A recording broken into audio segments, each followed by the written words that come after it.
The Master of Disguise is one of the worst fucking films ever made. And one of the worst films I ever had to sit through and force my girlfriend to sit through. And I don't say that very lightly. It was released back in 2002, and being filmed in a newly post 9/11 world, this is still a very strange film to exist at the time. With movies like Spider-Man and Scooby-Doo coming out in the same year for kids, it's still weird to imagine what the fuck was going through these people's heads in the making of this movie. I couldn't really find any in-depth documentaries on how this film was being made, but from a single interview I saw with Dana Carvey, he just really wanted to make this fucking movie for some reason. I said, I just want to do a lot of different people. I don't care what they say. They said, you play yourself and you do a drama. Oh, yes, it's the Robin Williams from Insomnia. 1 hour photo. Oh, yes.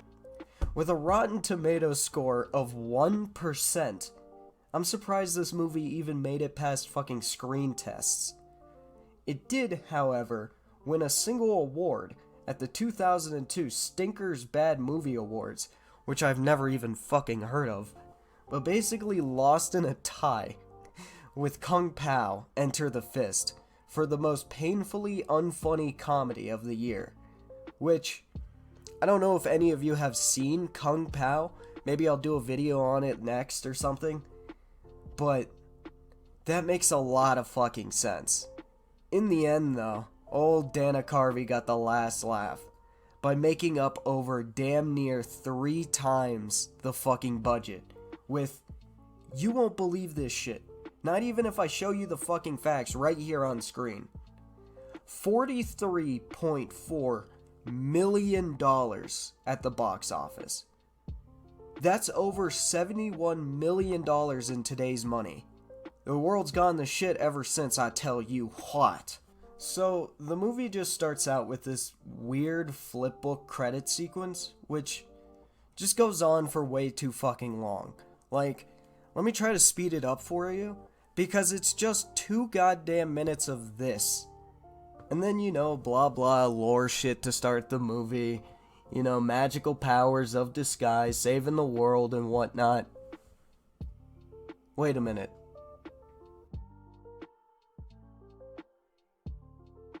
Did this bitch just no-clip?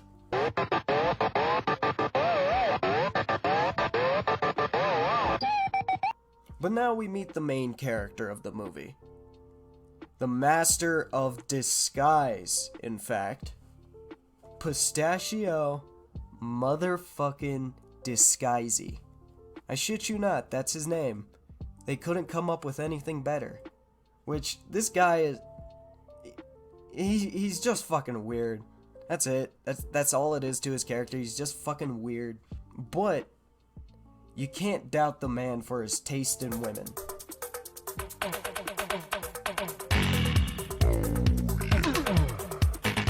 For some reason, this small child just appears only to eat shit on a skateboard. So, Pistachio does the smart thing. Like any regular Discord mod, he begins to groom the small child.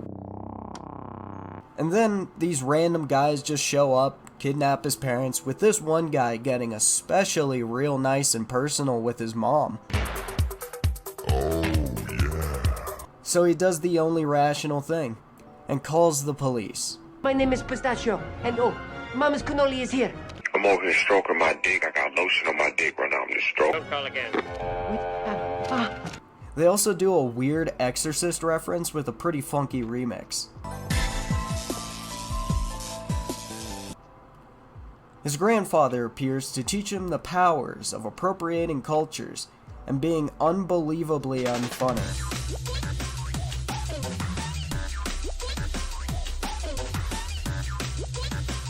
We then meet the bad guy of the movie, who just has the funniest bit you've ever seen. Like, oh my god, I could just not stop ruffling and lolling every time he shits his fucking pants.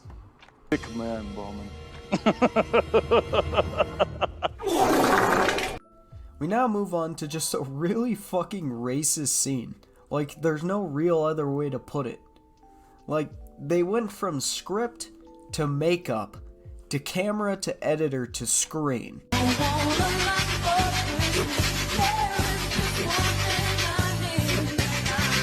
And not a single person along the way thought that this was maybe a bad idea. But who knows, right? I am Prince Lalejama from the Ringy-Dingy Heights near Bombay, Calcutta, and New Delhi, India.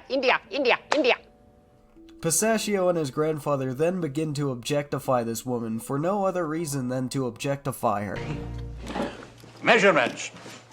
Measurements? What for? We now get to the most famous scene from the movie, the Turtle Club scene, which broke my heart to pieces to learn that this scene did not actually take place during the 9/11 attacks, which is kind of the whole joke around this movie. But it actually took place a few months after.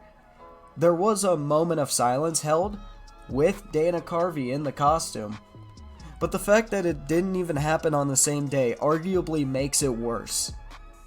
And then he kills a man,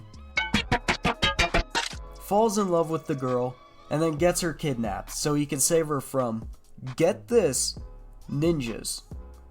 Like an unbelievable amount of them. Like seriously, why are there so fucking many? The movie ends with another strange scene, where he disguises himself as US President George W. Bush, which dates this movie by a long fucking time. Which also makes me feel fucking old, considering I saw this movie as a kid. But I blocked it out like the horrible trauma it is. The credits of this movie is just what I'm assuming is unused characters and bits, which some are pretty great and others... Oh, baby gonna cry? Is mommy called? Not so much. Oh, run, Jennifer, run! Pistachio! Oh! But I do understand his struggle in this scene. There's a dark side, exactly like Star Wars?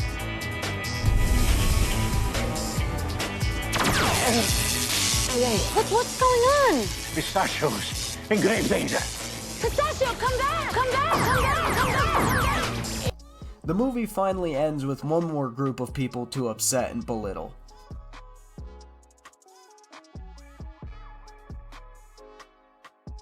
Mario fans. And that's the movie. I can't really say I enjoyed watching this again as an adult, but I do hold small fragments of memories of little Aidan kicking his feet and giggling. Am I a master of disguise head after seeing this godforsaken film twice? Once for just viewing's sake and another to write this very loosely written script? Nah. But does it bring back fond memories of a yesteryear, when comedies were just complete dog shit, and we were okay with that? We flipped to the channel, or we went to the blockbusters for the Saving Silvermans and the Super Troopers, and we got by. But does this movie fall into that fondness, that desire of a way back to the early 2000s? No, not really, in a major way at least. But somewhere, somehow, it just might. To me.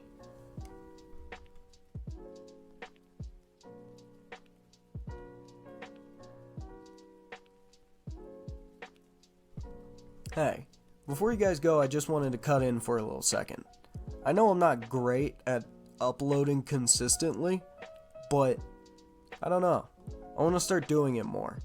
So if you guys have any ideas on what I should do next, especially shitty movies I haven't seen, you should throw them down in the comment section. Also, I have a Patreon now.